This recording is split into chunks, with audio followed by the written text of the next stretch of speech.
Күйеуін көңілдесінен айламен тартып алған әйелдің әңгімесі. Соңғы кезде күйеуімнен күдіктеніп жүрдім, дейді бір таныс келіншек. Қайда барса қолынан соткасын тастамайды. Бірдеңелер жазып, өзімен өзі риза болып жүрді. Келіншекпен сөйлесіп жүргенін сездім. Жүзі нұрланып, жүріс-тұрысы өзгеріп те кетті. Дастархан басында ұзақ отырмайды. Тез тұрып кетеді. Мәз әйтеуір. Менің жүзіме тура қарамайды. Бірдеңе жасап жүргені айдан анық. Содан бір күні соткасын үйде ұмытып қалдырып кетті. Төсек жинап жүріп жастығының астынан тауып алдым. Ішінде жазылған хабарламаларды оқымаймын десем де, іштегі қызғаныш, ашып оқы, сенің күйеуің, білуге хақың бар дейтіндей. Шыдамадым, оқыдым. Назираш деген сыныптасымен сөйлесіп жүр екен. Күйеуімен ажырасып, қазір Астанада тұрады екен. Оқушы кездегі махаббат хикаяларын айтыпты. Назираш жылаған смайликтер жіберіпті де, біздікі жұбатып тұрған смайликтермен жауап беріпті. Жақында Алматыға семинарға барамын, күтіп аласың ба деп қиылыпты Назираш. Біздікінің жаны қалмай, иә деген жерін оқып, көзімнің жасын төгіп алдым. Біраздан бері сөйлесіп жүрген екен.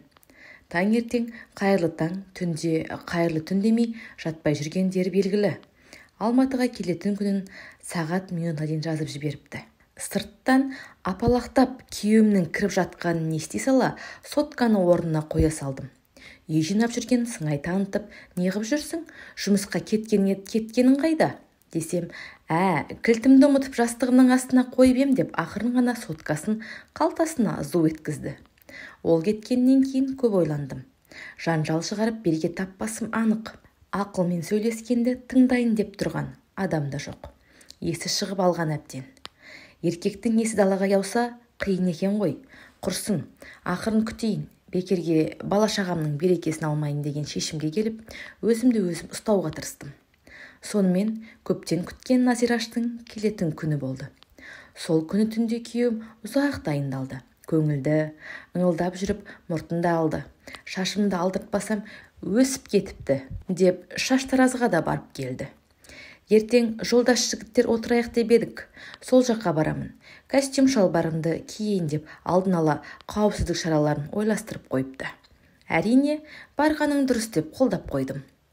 Мен сияқты аңқау әйелің барына қуанып жүр ғой іштей, Құдай білсін. Ертеңіне шалбарының қырынан нан турайтындай болып, төпілейі жылтырап үйден шығып кетті. Артынша мен де жиналып таксиге отырдым. Вокзалға қарай ұштым. Сыртынан ақырын ғана бақылап тұрдым. Бір дөңгершектің тасасына орналасып алдым. Вокзалға жеткен соң күйеуімнің қолында алқызыл раушан гүлдері. Тағатсызданып күтіп тұр. Соткасына қарап қояды. Видеоға түсіріп тұрып, қызғаныштан бүкіл денем дірілдегенін сеземін. Сабыр сақтауға тырысып, көз жасымды жұтып тұрмын тек. Біз күткен пойыз келіп тоқтады. Сәлден соң лек-лек жолаушылардың ішінен шашын сап-сарыға бояған ұзын бойлы келіншек күйеуіме қарай тура тартты. Біздікі де қарсы жүріп, екеуі сүйісіп амандасып, әлденелерді айтып мәз болды. Бір-біріне үзіліп қарап қояды. Назирашқа гүлін беріп, жол дорбасын сүйреткен біздікі вокзал алдындағы квартира деп тұрған әйелдерге барды. Келісіп жатқан сыңайлы. Бұдан артыққа шыдай алмадым. Қоңырау соқтым. 3 рет соққанда зор қалды. Назирашпен пәтер берушіден алсыраққа барып, не болды? Жігіттермен енді отырып жатыр едік. Тыныштық па дейді. Тез жет, күйіп қалдым дедім де тұтқаны қоя салдым. Түрінен өкініші бірақ шыққан күйеуім Назираны әлгі әйелге тапсырды да көлігін жұлқына оталдырып жүріп кетті. Қайтып келемін деді, негізі Назошқа. Сонымен мен де қайттым. Жол бойы күйеумен өткізген жылдарымның ыстық суығын есіме алып, өксіп жылап алдым. Үлбіреген кезімізде отау құрып, 12 жыл бір шаңырақтың астында бірге бір ауаны жұтып тыныстап, 3 перзентті өсіріп, енді жетілдік дегенде маған бұлай жасағаны несі? Қай жерде қате жібердім деген ой басымнан шығар емес. Алға басқан аяғым кері тартып үйге кіргенім сол, күйеуім ақыра қарсы алды. Сен қатын мені мазақтайын дедің бе? Кәне күйген бәлең де жоқ. Қайда жүрсің тентіреп, қайдан келдің деп күшейді. Үндемедім. Қайдан келдің деймін саған деп ентігіп жаныма жетіп келді. Назирашты күтіп алдым, семинарға келген екен деп ақырып жібердім. Квартираға жайғасты. Ертең шақырармын тамаққа дедім де ішкі бөлмеге кіріп кеттім. Аңырып тұрып қалған күйеуім сәл уақыттан соң жаныма келіп: жаздым, жаңылдым, кешір мені Самал, қателік менен болды.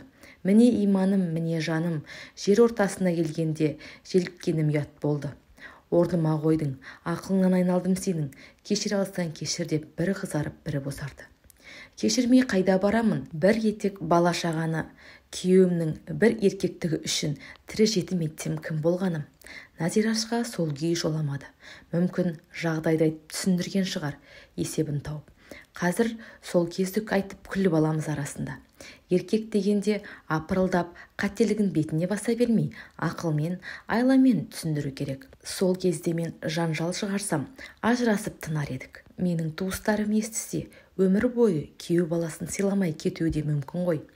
Үйдегі жайды сыртқа шығармай, кейде осылай қызғанышта ақылға жеңдіре білген абзал.